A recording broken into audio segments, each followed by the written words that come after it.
Now we will come into an inversion, known as a Yinversion in the Yin practice. And so you can choose the one that's going to be most appropriate for your body. Brian is showing the one that may be the most easeful and gentlest on the vertebrae. His spine can stay relatively neutral as he puts his legs up the wall. A blanket under the sacrum can help his lumbar curvature, or under the head to support his skull and neck.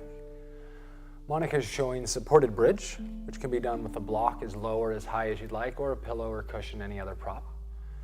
The heels can stay into the knees like a bridge, or you can put the feet together with the knees apart like a butterfly, or walk your legs long like a supported version of Shavasana. The shoulder stand variations, known as snail pose in Yin, as Melody's showing what's called plow, often where the legs stay straight and it gets a little more into the hamstrings.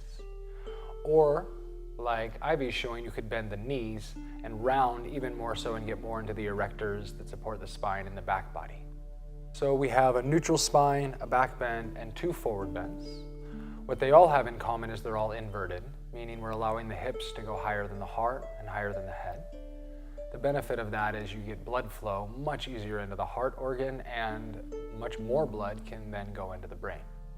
This is great for our central nervous system, and physically, energetically, and literally, it's turning us upside down, so it gives us a way of experiencing the earth that we're on a little bit differently.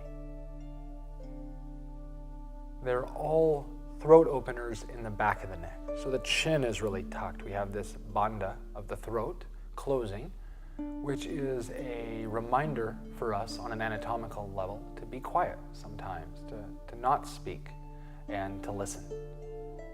So it's a turning inward pose.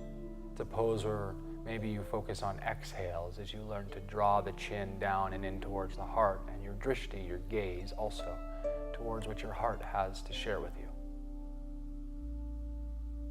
When we practice listening to ourselves, our own body, our emotions, and mind, we cultivate the ability to be in a better position to listen to others.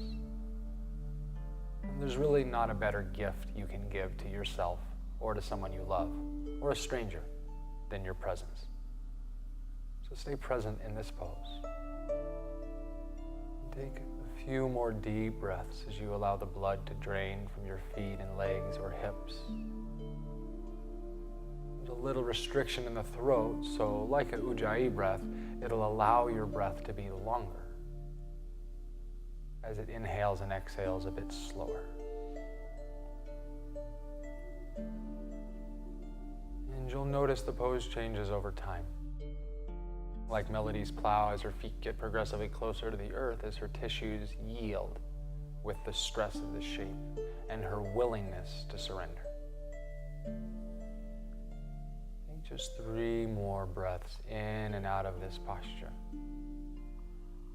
After that one, and notice your own willfulness to release into, surrender into this shape.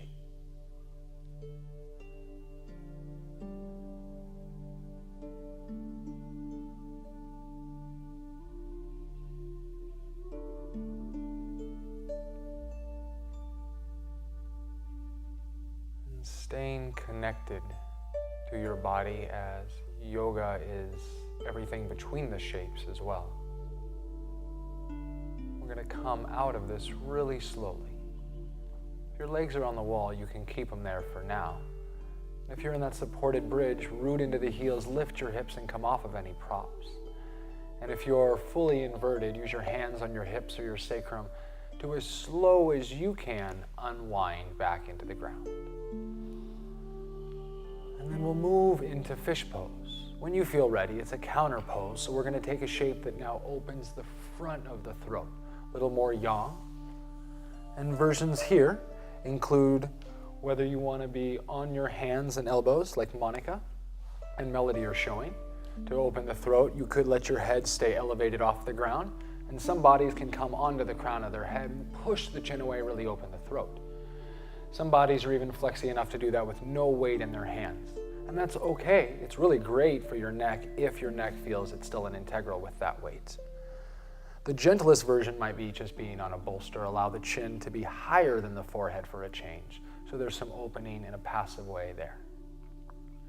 Wherever you are, take a few big breaths into the upper chest and throat as we remind ourselves when it's appropriate to speak up, when to share our truth and say, that's been enough, or thank you, I'm sorry, to say I love you, or please forgive me.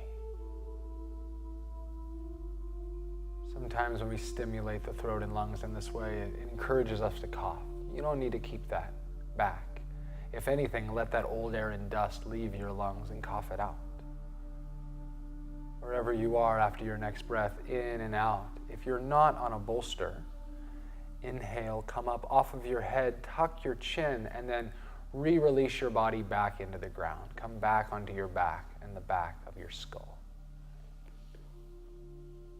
Find a neutral place and allow your body to integrate that shape.